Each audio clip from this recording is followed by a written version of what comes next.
안녕하세요. 12월 달이 되면서 연말정산 시기가 왔는데요. 오늘은 연말정산을 하실 때 세액공제를 받을 수 있는 연금저축보험에 대해서 알아보겠습니다. 뭐 이미 연금저축보험을 가입을 하신 분들도 있고 가입을 안 하신 분들도 있는데, 오늘 영상은 이미 가입하신 분들은 얼마 정도 대략적으로 돌려받으실 수 있고, 아니면 새로 준비하시는 분들은 어느 정도를 태제 혜택을 받을 수 있는지 가입을 하시면 참고를 하시면 될 것 같고, 지금 보험사에서 판매하고 있는 연금저축은 상당히 많이 있기 때문에 어떤 보험사로 가입을 하시는 게 유리할지 한번 영상을 보시고 참고하셨으면 좋겠습니다. 일단 연금의 종류에 대해서 일단 자세히 아셔야 되는데요. 연금이라고 얘기하는 보험사에서 판매하는 상품은 되게 상당히 여러 가지가 있습니다. 생명보험에서 판매하는 상품이 있고 손해보험에서 판매하는 상품이 있는데, 일단 크게 분류를 했을 때 세제 적격과 비적격 이렇게 두 가지로 일단 분리는데요. 세제 적격 같은 경우에는 보통 세액공제라고 부릅니다. 연말정산을 받을 때 세액공제를 받으실 수 있는 상품인 거고, 자, 보험사 판매하는 보험사는 생명보험과 손해보험이 있고요. 상품 이름은 연금저축보험이라는 이름으로 판매가 되고 있고요.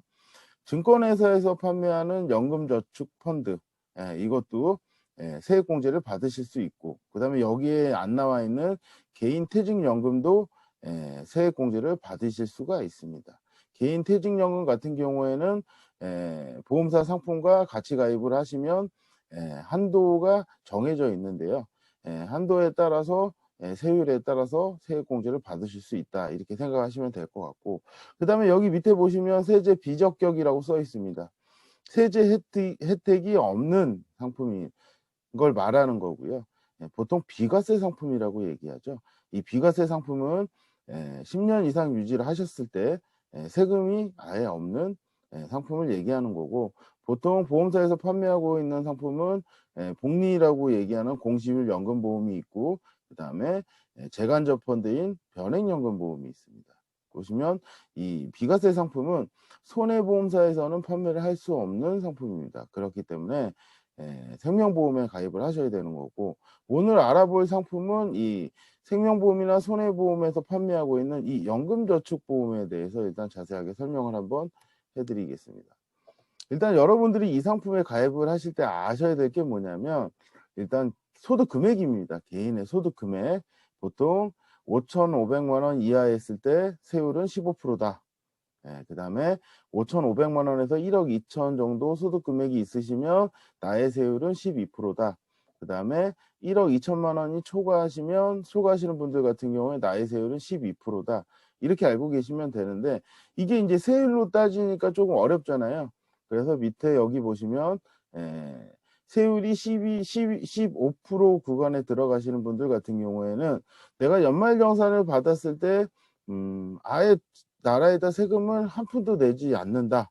그러면 이 연금저축보험에 가입을 하면 절세 효과 66만 원이라고 써 있죠. 66만 원을 나라에서 돌려받을 수 있다는 얘기입니다. 마찬가지로 이 5,500만 원 초과이신 분들 같은 경우에는 내가 작년에 연말정산을 했는데 한 푼도 낸 것도 없고 돌려받은 것도 없다. 그래서 나는 이 연금저축보험을 월에 33만 원, 최대 맥시멈 400만 원, 연 400만 원을 채웠을 때는 52만 8천 원 정도 돌려받을 수 있다. 이렇게 그냥 단순하게 계산을 하시는 게 가장 좋습니다. 근데 이 세액공제를 일단은 받아서 혜택을 받으시면 나중에 연금을 받으실 때 세금이 따로 나오기는 하지만, 그 부분은 유리할지 불리할지는 사실 여러분들 지금 현재 상황에서 따져보셔야 되는 거고, 보통 이 상품에 가입을 하시는 분들 같은 경우에는 세금을 많이 내시는 분들이 가입을 하시는 겁니다. 근데 만약에 내가 세금을 많이 내지 않고 돌려받으시는 분들 같은 경우에는 아까 소개해드린 비과세 상품이 조금 더 유리할 수 있습니다. 그리고 올해 바뀐 제도 중에 하나가 뭐냐면, 50세 이상 같은 경우에는 연금저축과 퇴직연금을 같이 가입했을 때 한도 자체가 늘어났다라는 겁니다. 한시적으로 풀어준 거예요. 2022년도 말까지. 그렇기 때문에 지금 만 55세 이상이신 분들 같은 경우에는 이 부분도 참고를 하셔서 한 200만 원 정도 더 추가적으로 공제를 해주는 거니까 참고하셔서 이 상품을 가입하실 때 도움이 되셨으면 좋겠습니다. 일단 생명보험사하고 손해보험사 두 가지 회사에서 판매를 하는데, 자, 그러면 생명보험이 더 좋아, 손해보험이 더 좋아, 이런 걸 따지기보다는 생명보험의 특징과 손해보험의 특징을 아시면 됩니다. 자, 생명보험은 종신형 연금이 가능하다라고 써 있죠. 자, 종신형 연금은 뭡니까?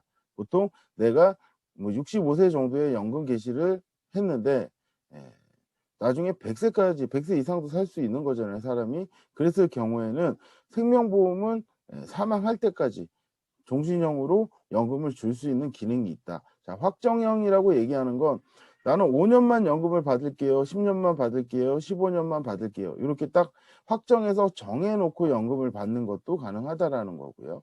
자, 공시율 자체는 생명보험은 조금 손해보험보다 높은 편이고, 대신에 사업비는 조금 많은 편이고, 밑에 손해보험을 보시면, 자, 손해보험은 종신형으로 연금을 받는 게 안 됩니다. 아예. 그래서 정해진 기간까지만 받는 걸로 가입을 하실 수 있는 거고요. 자, 공시율 자체는 조금 낮은 편이지만 사업비 자체가 조금 더 생명보험보다 작은 부분이 있다라는 거 알고 계시면 됩니다. 그래서 지금 판매하고 있는 생명보험사에서의 연금, 월납 30만 원에 10년 납 보통 많이 하시니까 40세 기준으로, 자, 가입을 했을 때 어느 회사가 연금을 조금 많이 주는지 일단 제가 설정을 해 놓은 건데요. 여기 보시면 IBK 생명의 연금저축보험 같은 경우에는 여기 보시면 월에 26만 원까지 줄 수 있는 예시가 나와 있는 거고요. 농협생명 같은 경우에도 월에 23만 7천 원까지 줄 수 있는, 이거는 예시인 겁니다. 왜 예시냐면 일단 지금의 공시이율은 여기 써져 있죠, 이렇게. 하지만 5년이 지나고 10년이 지나고 10년이 초과했을 때 최저보증이율이라는 게 있어요. 여기 최저보증이율 보시면 뭐 0.5도 있고 0.75도 있고, 지금 당장에 계산했을 때는 이 공시율에 따라서 연금액이 결정이 되지만 나중에 분명히 초장기간 상품이기 때문에 이 최저보증이율 때문에 이 연금액 자체는 변할 수 있다라는 거죠. 그래서 참고만 하시라는 겁니다. 일단 제가 봤을 때는 최저보증이율이 농협생명이 조금 높아요. 그렇기 때문에 만약에 제가 생명보험사에 연금저축보험을 가입한다라고 하면 농협생명에다 가입을 할 수 있는 가능성이 훨씬 더 많겠죠. 그 다음에 손해보험사입니다. 손해보험사의 대부분의 회사가 이 연금저축을 판매를 하는데요. 마찬가지로 최저보증이율 보시면 되고요. 공시이율 보시면 상당히 생명보험보다는 많이 떨어져 있긴 하죠. 연금액 자체도 이렇게 랭킹으로 이렇게 올려놓기는 했는데, 사실 제가 중요하게 생각하는 건 뭐냐면, 당장의 예시는 이렇게 뭐 하나손해보험이나 롯데손해보험이 이렇게 높기는 하지만 최저보증이율 자체가 조금 높은 회사, 최저보증이율이 조금 이렇게 높은 회사, DB손해보험이나 현대해상, 연금액 차이가 그렇게 크게 나지 않아요. 그렇기 때문에 이런 보험사로 선택을 해서 가입을 하시는 게 조금 더 유리하지 않을까라고 생각을 합니다. 왜냐하면 아무래도 DB손해보험이나 현대해상, 뭐 물론 삼성화재도 여기 있긴 하지만 대형 보험사가 아무래도 최저보증이율 자체가 조금 높은 게 많이 있고 안정적으로 관리를 잘 하기 때문에 나중에 연금액 자체가 지금 당장에는 차이가 나지만 나중에는 바뀔 수도 있다는 얘기죠. 그래서 보통 저도 판매를 할 때는 DB손해보험이나 현대해상 상품을 많이 추천을 해드리는 추세이긴 합니다. 자, 오늘은 세액공제를 받을 수 있는 연금저축보험에 대해서 일단 알아봤는데요.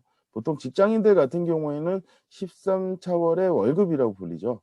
이미 가입을 하신 분들도 있고 가입을 안 하신 분들도 있지만 오늘 영상을 보시고 선택을 하시는데 조금 더 도움이 되셨으면 좋겠습니다.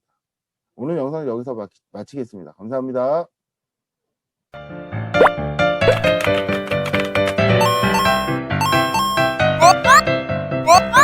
뭐?